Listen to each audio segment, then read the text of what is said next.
Devin Pike with the Dallas International Film Festival. Dusty and Harry are here. They are the writer, director, and producer of the film Broken Heart Syndrome, one of the great shorts at this festival that takes the romantic comedy angle and adds a real medical drama into it, an actual broken heart, a syndrome of cardiomyopathy that you're not going to see in something from a Nicholas Sparks film or anything like that. First off, guys, thank you very much for bringing this to the festival. Writer and director of the film, and I'm guessing that you didn't set out to make the most unconventional love story I'd seen all year. So talk a little bit about how you came to know about Takotsubo cardiomyopathy, which is not only a mouthful, but actually a real condition that people suffer. Yeah, so basically I was going through my own personal breakup, and I knew I wanted to tackle that subject of an unconventional love story, like you said. And then I discovered one day that this condition, broken heart syndrome, really does exist, where if you experience emotional distress and trauma in your life, your heart can actually expand to a point that it causes heart failure. So I thought that was a fascinating opportunity to delve into this story. It's sort of dark and a little twisted at times, and I thought that was a perfect way to do that. And Harry's brother is a doctor, and so we were able to use him as a resource in the film. So I would be writing the script, I'd send it over to Bill, and Bill would give me his notes. We'd sit down, we'd try to make it as medically accurate as possible. Did you find that as you're getting the facts straight on the syndrome, that the narrative suffered a little bit because of it? Yeah, that's an interesting question. There were many times where I wanted something to happen because I thought it was more dramatic, and Bill would be like, "You can't have that happen." And so there were some compromises, and I really had to.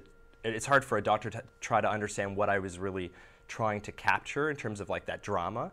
Like, for example, that we see the moment his heart breaks, and I needed something to happen, some kind of action, and Bill suggested, "Oh, okay, I see what you're trying to do here. Well, actually, there would be a vein that would constrict." And so I thought, oh, if I can show a vein constricting, something dramatic would be happening. And so we actually go inside his heart, and we see this little moment. So it was a give and take, I think, and me trying to realize how to keep it medically accurate and still dramatic at the same time.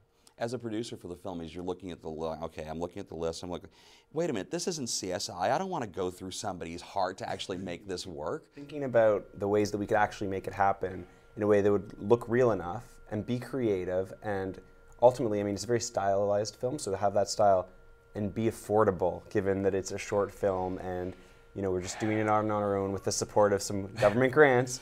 But Dusty and I, you know, and the rest of the people on the crew had a great special effects guy, Chris Nash, who we all worked together, and everybody, and primarily, I mean, Dusty and Chris worked very hard to make it all happen. And I think ultimately it's great because it was a lot of work, but at the end of the day on the screen, that's one of the main things that people talk to us about after they see the film, is they watch the film and they come back and they say, well, how did you do that with the heart like that? That's great. Yeah, so what he did was he actually built models, and it took him 6 months to sculpt these models and cast them.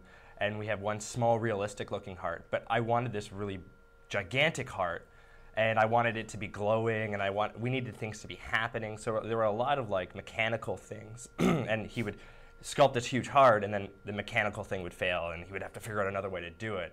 And just those 2 hearts took like over 2 days of filming, and it's like 15 seconds in the movie. Were you thinking at some point, you know, because the heart took so long to actually produce, I can find a kid at a CG house and we can do this, or did you want to go practical from the get-go? I wanted to go practical from the get-go. I love Michel Gondry and those types of films where there's a really unique aesthetic, and I think what's interesting about those films is there's like a texture to that style, and I think that it has a longer life. If you go back and watch this movie 10 years from now, the effects are going to look as good as they look now because they're real practical effects, whereas CG, I'm very skeptical. If you don't have the right resources to do them properly, I hesitate to delve into that. And plus, he would have probably elbowed you in the ribs every single time. Yeah, exactly. The CG budget would have been the entire film, so it would have been a 15-second movie. Enormous. Yeah, especially because we paid Chris Nash in peanuts. That's right.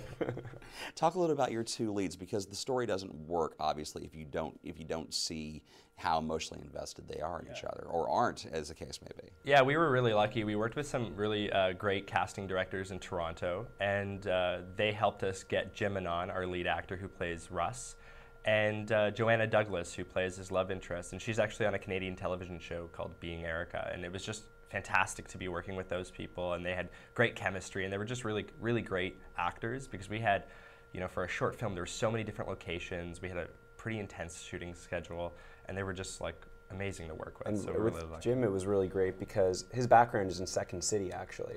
And in Toronto, it's a very active Second City stage. And so he was the writer of 3 of their recent shows and one of the lead people in it. And so it was great because he had that comedic background, so the timing was excellent. But there was also something more to him, that he was able to pull it off, that during those moments when you don't want a broad comedic response, he really just had the diversity of being able to do both things. And quite frankly, it was one of those things that even though we put him in the role because we thought he would be great, once we saw it, he surpassed our expectations. It was a great opportunity. Yeah, definitely. Are you looking, and I know every shorts filmmaker hates this question, but I'm going to go ahead and ask it. Are you looking to maybe expand this into a feature script? We've thought about it. I think if we were to make this into a feature, though, it would be done in an untraditional kind of way. Like, for example, most people that would make a short and turn it into a feature, it would be very close to that short, or it would be maybe the short was a scene in the feature. We were dabbling with just the general concept of the movie, right? It's a perfect opportunity to maybe tell a full-length movie, but just using that kind of world where maybe someone can go to a clinic and get their heart repaired so that they don't have to love that person anymore. So maybe going into that direction a little bit. And somebody who's a fan of Gondry, I can imagine, where that was the automatic way. Well, I'm not going to do it the way everybody else was thinking. I'll shoot it all in Swedes. Talk a little bit about the future of the film. You're on the festival circuit currently, so if you're not able to attend a film festival, where can people see the film? Well, actually, the film's going to be broadcast on the Canadian Broadcast Channel in Canada. That's going to happen in July and August of this year. And yeah, we're hoping, we started off in Canada. We played all the Canadian festivals. This is actually our US premiere here in Dallas. We're really thrilled about it. And we're hoping that it will start to pick up some more momentum and start showing in other parts of the US and hopefully in Asia. And what other projects do you guys have in the pipeline? Right now, I'm writing a feature script that I'm hoping to develop with Harry, and we're hoping to make in Canada in the next year. Yeah.